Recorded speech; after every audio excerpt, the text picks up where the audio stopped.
परिचय। पिताजी, मैं इस दिक्सूचक यंत्र को देख रहा हूं जो कि आपने मुझे जन्मदिन पर दिलवाया था। यह बहुत अच्छा यंत्र है, लेकिन इसमें कुछ हुआ था और मैं समझ नहीं पा रहा हूं कि वो क्यों हुआ। क्या आप मेरी सहायता कर सकते हैं पिताजी? हाँ राजीव, मुझे ठीक ठीक बताओ, क्या हुआ था? मैं इस दिक्सूचक यंत्र को अपने मित्र के घर ले गया था। वे अपने घर में विद्युत का कुछ काम करवा रहे थे। हम एक खुले तार के अत्यंत निकट दिक्सूचक यंत्र से खेल रहे थे। अचानक दिक्सूचक यंत्र की सुई अकारण ही विक्षेपित हो गई। जब हम तार से दूर हटे, यह अपने पहले वाले स्थान पर आ गई। ऐसा क्यों हुआ? ऐसा इसलिए हुआ क्योंकि विद्युत धारा चुंबक की भांति कार्य करती है और विद्युत प्रभाव उत्पन्न करती है। बच्चों, इस पाठ में हम चुंबकीय क्षेत्रों, विद्युत चुंबकीय क्षेत्रों, विद्युत मोटरों तथा विद्युत जनित्रों के बारे में जानेंगे। उद्देश्य। इस पाठ के अंत में आप निम्न करने में सक्षम हो जाएंगे: चुंबकीय क्षेत्रों एवं क्षेत्र रेखाओं को पहचानना, किसी चुंबकीय क्षेत्र में विद्युत धारावाही चालक पर बल का वर्णन करना, विद्युत मोटर की व्याख्या करना, विद्युत चुंबकीय प्रेरण की व्याख्या करना, विद्युत चुंबकीय जनित्र का वर्णन करना, घरेलू विद्युत परिपथ को समझना। चुंबकीय क्षेत्रों एवं क्षेत्र रेखाओं का सिंहावलोकन। कोई चुंबकीय क्षेत्र किसी विद्युत धारा तथा चुंबकीय सामग्री के चुंबकीय प्रभाव द्वारा उत्पन्न होता है। हमारे अपने ग्रह पृथ्वी का स्वयं का चुंबकीय क्षेत्र है, जो कि नौ संचालन के दौरान एक महत्वपूर्ण घटक होता है। चुंबकीय क्षेत्र का प्रयोग अनेक विद्युत उपकरणों जैसे ट्रांसफार्मर आदि में भी किया जाता है। चुंबकीय क्षेत्र रेखाओं की तुलना स्थिरांक उच्चत्व रेखाओं से ही की जा सकती है, जो कि मानचित्र पर देखी जा सकती हैं। चुंबकीय क्षेत्र रेखाएं चुंबकत्व की साधारण परिकल्पनाओं की सरल व्याख्या करने में सहायक होती हैं। इन्हें किसी सतह के माध्यम से क्षेत्र रेखाओं की संख्या के रूप में परिभाषित किया जा सकता है। इन्हें सरलता से किसी गणितीय संरूप में रूपांतरित किया जा सकता है। चुंबकीय क्षेत्र रेखाएं दृष्टिगत रूप से उत्तर ध्रुवीय प्रकाश में प्रदर्शित होती हैं, जहां पृथ्वी के चुंबकीय क्षेत्र की दिशा के साथ साथ देखी जा सकने वाली चमकीली रेखाएं उत्पन्न होती हैं।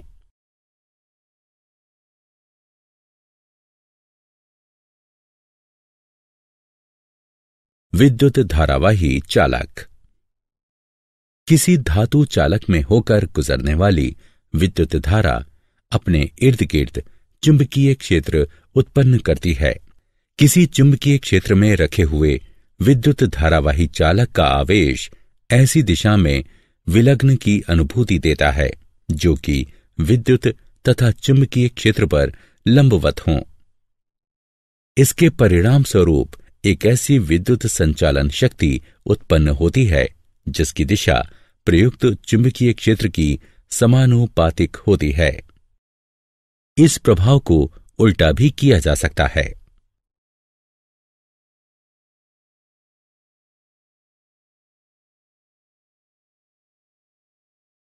चुंबकीय क्षेत्र सीधे चालक से होने वाला विद्युत प्रवाह। जैसा कि आपने पहले देखा, आइए देखते हैं कि क्या होता है यदि हम तार में हो रहे विद्युत प्रवाह को परिवर्तित कर देते हैं। दिक्सूचक यंत्र पर पड़ने वाला प्रभाव भी अलग अलग होता है। तो यदि आप विद्युत प्रवाह में वृद्धि करते हैं तो दिक्सूचक यंत्र की सुई के विक्षेपण में भी वृद्धि हो जाएगी। इससे हमें पता चलता है कि किसी दिए गए बिंदु पर उत्पन्न हुआ चुंबकीय क्षेत्र का परिमाण तार में प्रवाहित विद्युत धारा में वृद्धि होने पर बढ़ जाएगा। अब दिक्सूचक यंत्र को तार में प्रवाहित हो रही विद्युत धारा से दूर ले जाने का प्रयास कीजिए। आप देखेंगे कि जैसे ही तार एवं दिक्सूचक यंत्र में दूरी बढ़ेगी, चालक में दिए गए विद्युत प्रवाह के द्वारा उत्पन्न चुंबकीय क्षेत्र घट जाएगा। मैक्सवेल का कॉर्कस्क्रू नियम। मैक्सवेल का कॉर्कस्क्रू नियम, जिसे दक्षिण हस्त अंगुष्ठ नियम भी कहा जाता है, यह बताता है कि विद्युत धारा की दिशा में कॉर्कस्क्रू घुमाने से विद्युत धारा की दिशा के साथ साथ चुंबकीय क्षेत्र की दिशा भी नीचे की ओर लंबवत बदल जाती है। यदि हम कॉर्कस्क्रू को विद्युत धारा की दिशा में नीचे की ओर घुमाते हैं और कॉर्कस्क्रू का हैंडल दक्षिणावर्त घूमता है, तो चुंबकीय क्षेत्र की दिशा दक्षिणावर्त में होगी। अतः जब विद्युत धारा ऊपर की ओर बहती है तो चुंबकीय क्षेत्र की दिशा परिवर्तित हो जाती है और वामावर्त हो जाती है। चुंबकीय क्षेत्र, वृत्ताकार लूप से होने वाला विद्युत प्रवाह। आइए अब देखते हैं कि क्या होता है जब वो तार जिसमें हम विद्युत धारा प्रवाहित करते हैं वृत्ताकार ढंग से रखा जाता है। इसके चारों ओर संकेंद्रित वृत्तों में चुंबकीय क्षेत्र उत्पन्न हो जाता है। छड़ चुंबक को धीरे से तार से दूर करने का प्रयास कीजिए। जैसे ही हम पाश के केंद्र तक पहुंचते हैं, संकेंद्रित वृत्त सरल रेखाओं के रूप में उत्पन्न हो जाते हैं। संपूर्ण चुंबकीय क्षेत्र एक सरल रेखा के जैसा प्रतीत होता है। अब इस पर मैक्सवेल का कॉर्कस्क्रू नियम लागू करने का प्रयास कीजिए और देखिए कि क्या तार का प्रत्येक खंड एक ही दिशा में चुंबकीय क्षेत्र उत्पन्न करने में सक्षम है।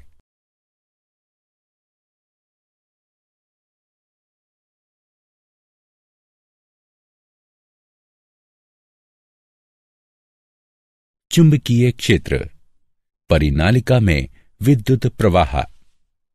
परिनालिका एक विद्युत धारावाही तार है जो कि एक बेलनाकार आकृति में एक दूसरे से अधिकाधिक सटे हुए घुमावों के साथ लिपटा रहता है। यह छड़ चुंबक के समान होती है। हर परिनालिका में एक उत्तर ध्रुव तथा एक दक्षिण ध्रुव होता है।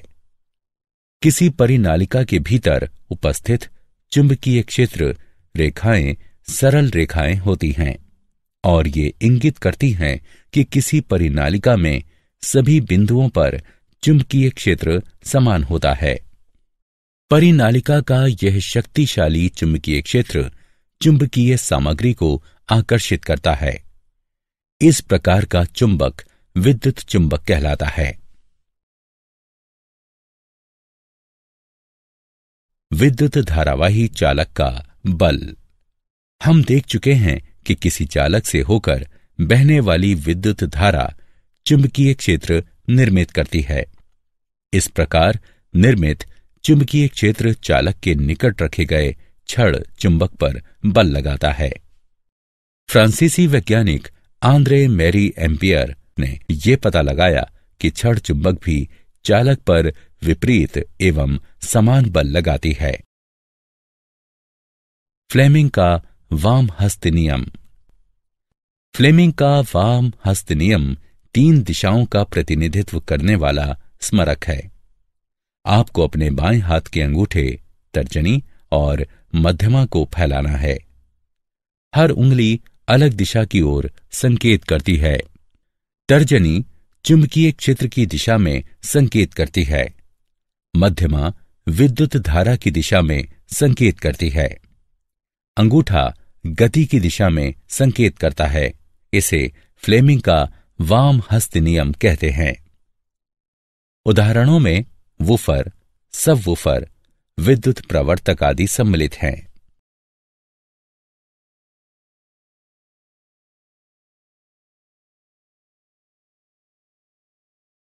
विद्युत मोटर। विद्युत मोटर एक विद्युत यांत्रिक उपकरण है। यह विद्युत ऊर्जा को यांत्रिक ऊर्जा में परिवर्तित करता है। आइए देखते हैं कि विद्युत मोटर कैसे कार्य करता है। मोटर गति उत्पन्न करने के लिए चुंबकों का प्रयोग करता है। विद्युत मोटर के भीतर चुंबक का आकर्षित करने वाला बल तथा प्रतिरोधी बल मिलकर घूर्णन गति उत्पन्न करते हैं। पंखे, ब्लोअर, पंप, डिस्क ड्राइव इत्यादि विद्युत मोटर के कुछ उदाहरण हैं।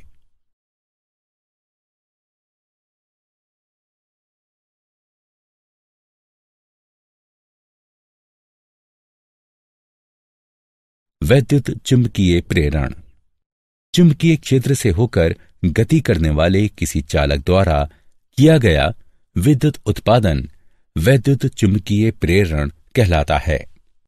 उदाहरण के तौर पर जनेत्र, विद्युत परिवर्तक, प्रेरण मोटर, विद्युत मोटर, तुल्यकालिक मोटर और परिनालिकाएं आदि वैद्युत चुंबकीय प्रेरण का उपयोग करते हैं। माइकल फैराडे एक अंग्रेज वैज्ञानिक, रसायन शास्त्री, भौतिक विज्ञानी तथा दार्शनिक थे, जिन्होंने चुंबकीय क्षेत्र, वैद्युत चुंबकीय प्रेरण, प्रतिचुंबकीयता तथा वैद्युत अपघटन की खोज की। उनके प्रयोगों में चुंबक को गति कराकर विद्युत उत्पादन करना भी सम्मिलित है। आइए अब तारों की एक कुंडली के भीतर एवं बाहर एक छड़ चुंबक लगाने का प्रयास करें। आप देखेंगे कि तार विद्युत उत्पादित करने लगते हैं। इसे वैद्युत चुंबकीय प्रेरण कहते हैं। विद्युत जनित्र। विद्युत जनित्र यांत्रिक ऊर्जा को विद्युत ऊर्जा में परिवर्तित करता है। यह विद्युत आवेश को एक बाह्य विद्युत परिपथ के द्वारा बहने के लिए बाध्य करता है। इसके उदाहरणों में जल पंप सम्मिलित है, जो जल को बहाता है पर जल उत्पन्न नहीं करता। विद्युत जनित्रों का परिचालन वैद्युत चुंबकीय प्रेरण पर आधारित होता है, अर्थात जब भी कोई चालक चुंबकीय क्षेत्र में जाता है, एक विद्युत प्रवाह उस चालक में प्रवृत्त हो जाता है। यदि किसी कुंडली के भीतर कोई चुंबक घूम रहा है तो कुंडली में प्रत्यावर्ती धारा प्रवृत्त हो रही है। समान समय अंतरालों के पश्चात प्रत्यावर्ती धारा दिशा बदल लेती है। दूसरे प्रकार की धारा दिष्ट धारा कहलाती है, जो कि समय के साथ दिशा नहीं बदलती।